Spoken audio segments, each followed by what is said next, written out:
need to know what's on your mind.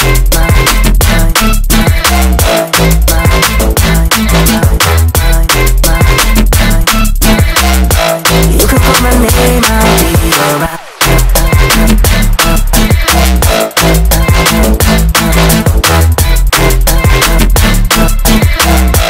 I just need to know what's on your mind. I just wanna dance all night. I just wanna dance all night. I just wanna dance all night. Dance all night. I got dance all night.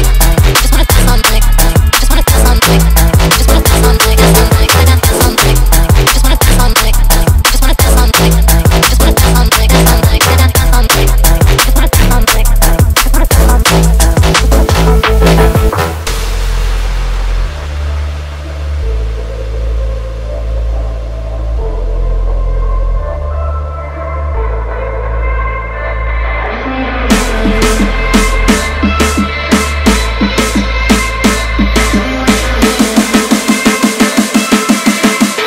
I just need to know what's on your mind.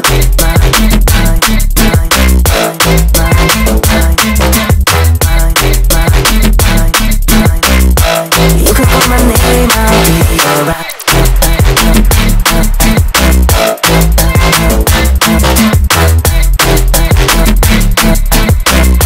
I just need to know what's on your mind.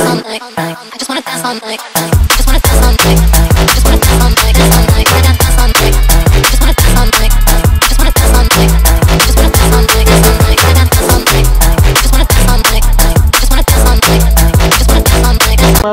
बाबा साहब इस animation film का first look launch हुआ है। आज ये बहुत बड़ा दिन है जम्बोरी मैदान पे, जहाँ पर हम महामानव परम पूज्य डॉक्टर बाबा साहब अम्बेडकर की जयंती का उत्सव यहाँ मनाते हैं। और ऐसे में ये जो एनिमेशन फिल्म का लॉन्च हुआ है उसकी हमें बड़ी खुशी हुई है। इसके प्रोड्यूसर राजीव जी मेरे साथ है, मैं इस फिल्म का एग्जीक्यूटिव प्रोड्यूसर हूँ। राजीव जी इस फिल्म के प्रोड्यूसर भी है और सारे सर्वा है। ये एनिमेशन फिल्म है जो इन्होंने जलंधर में बनाई है और अब इस फिल्म का 4 भाषाओं में रिलीज़ होने जा रहा है। राजीव जी बताएंगे इस फिल्म के पीछे का इनका मकसद क्या है। सर क्या कहना चाहेंगे और एनिमेशन ही फिल्म क्यों बनाई आप? एनिमेशन इसलिए जब ना जैसे मैंने स्टेज पे बात करने लगा था, समय थोड़ा था इसलिए इन शॉर्ट किया मैंने। इसमें ऐसा था कि जैसे हम पंजाब में ऐसा चला रहे थे कि प्रबुद्ध भारत फाउंडेशन है, वो बच्चों में बाबा साहब की किताबें बांटती है। उसके बाद हम एग्ज़ाम रखते हैं, कंपटीशन करते हैं, गिफ्ट देते हैं, कैश प्राइजेस देते हैं कि वो बाबा साहब के बारे में पढ़े, उनको पता चले। लेकिन बच्चे आपको पता आजकल मोबाइलों पे ज़्यादा है, इसलिए फिर हमने देखा कि जैसे बाकी लोग अपनी आइडियोलॉजी को मतलब करने के लिए कोई कार्टून सीरियल आ रहे हैं या फिल्म आ रही है, कुछ भी आ रहा है, तो फिर हमने कहा क्यों ना बाबा साहब की आइडियोलॉजी को प्रमोट करने के लिए फिल्म बनाई जाए। फिर जैसे आपने पूछा कि एनिमेशन ही क्यों, जैसे हम कोई प्रोफेशनल फिल्म मेकर नहीं थे।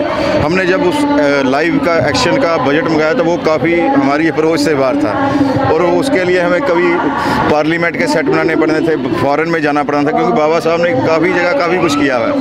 फिर हम इस चीज़ पे आए कि किसी टाइम किसी एक्टर के पर भी कंट्रोवर्सी होती है। फिर लास्ट में ये डिसाइड किया कि हम जिनके लिए बना रहे हैं वो तो बच्चे हैं, तो बच्चों के लिए लाइव एक्शन से ज़्यादा उनको एनिमेशन पसंद आएगी और सभी को पसंद आएगी, इसलिए हमने इसको एनिमेशन चूज़ किया। सर इस तरह की फिल्म में की रिकवरी होना बहुत मुश्किल होता है, फिर भी आपने रिस्क लिया। इसकी रिकवरी का एक अलग से पर्याय है, उसका एक पैटर्न है जो राजीव भाई ने ईजाद किया है। हम इस फिल्म को जब अगर 4 भाषाओं में रिलीज़ कर रहे हैं तो उसके पीछे का मकसद ये है कि डॉक्टर बाबा साहब अम्बेडकर की कहानी घर घर बच्चों के पास जाए, इनका एक मिशन भी है।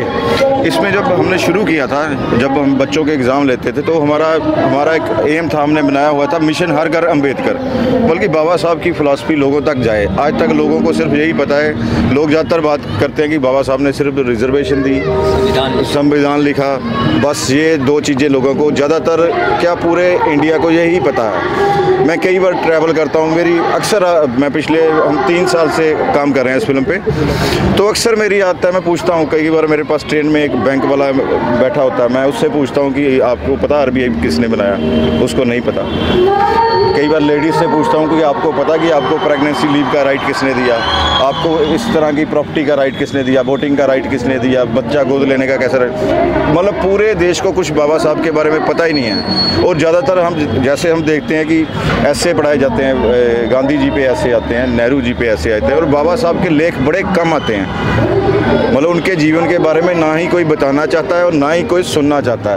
और वो हम सब सुनाने के लिए हमने ये फिल्म बनाई है कि बाबा साहब एक्चुअल में है क्या थे। कि जैसे सर ने बनाया कि पहले हमारा टाइटल कुछ और था, अब हमने राष्ट्र निर्माता बाबा साहब, क्योंकि जैसे जैसे ये फिल्म बनी और हमें समझ आया कि अगर इस राष्ट्र का निर्माण हुआ है तो वो सिर्फ बाबा साहब ही कर सकते थे, उनके अलावा कोई इस काबिल नहीं था जो इस राष्ट्र का निर्माण कर लेता। इसलिए हमने फिल्म का नाम बदल के राष्ट्र निर्माता बाबा साहब किया।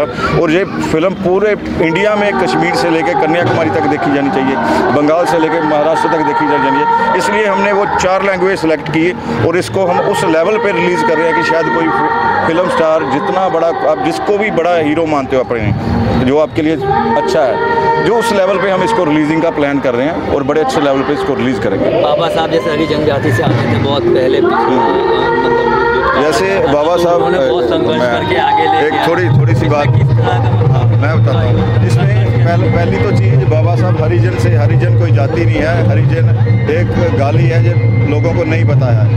जो जिन्होंने बाबा साहब को पढ़ा है, हरिजन वो होते थे जो मंदिरों में दलितों की दासियाँ काम करती थी, उनके जो बच्चे पैदा होते थे उनको हरिजन बोल देते थे। हरिजन कोई वर्ड नहीं है, बाबा साहब इसका मतलब दलित हम कह सकते हैं, दलित जाति से आते। इस फिल्म में बाबा साहब की लाइफ, जैसे 2 घंटे बड़ा कम टाइम है, अगर बाबा साहब की लाइफ को कवर करना हो तो मेरे हिसाब से 5 घंटे की फिल्म भी कम है, जो उन्होंने किया है इस देश के लिए और सारे पिछले समाज के वर्ग के लोगों के लिए। पर इस 2 घंटे में हमने जितना मैक्सिमम कवर हो सकता था उनके जीवन से लेके उनके मृत्यु तक, मेन इवेंट, जिससे बच्चों को ये पता चले। मेन इसका मकसद फिल्म का ये है कि समाज को एक सेहत देना कि वो पूरे राष्ट्र के नेता थे, दलितों के नेता नहीं थे। अगर वो ना होते तो राष्ट्र ना बनता। हिंदू कोड बिल क्या था उनके, गांधी जी के साथ क्या कंट्राडिक्शन से काफ़ी सारे, वो सिख क्यों नहीं बने, इस तरह के काफ़ी सवाल जो लोगों के मन में हमेशा रहते हैं, वो काफ़ी सारे कंसेप्ट क्लियर किए गए हैं इसमें। और कोई सवाल? थैंक यू सर, आवाज़ बहुत दिक्कत कर रही है। Thank you so much.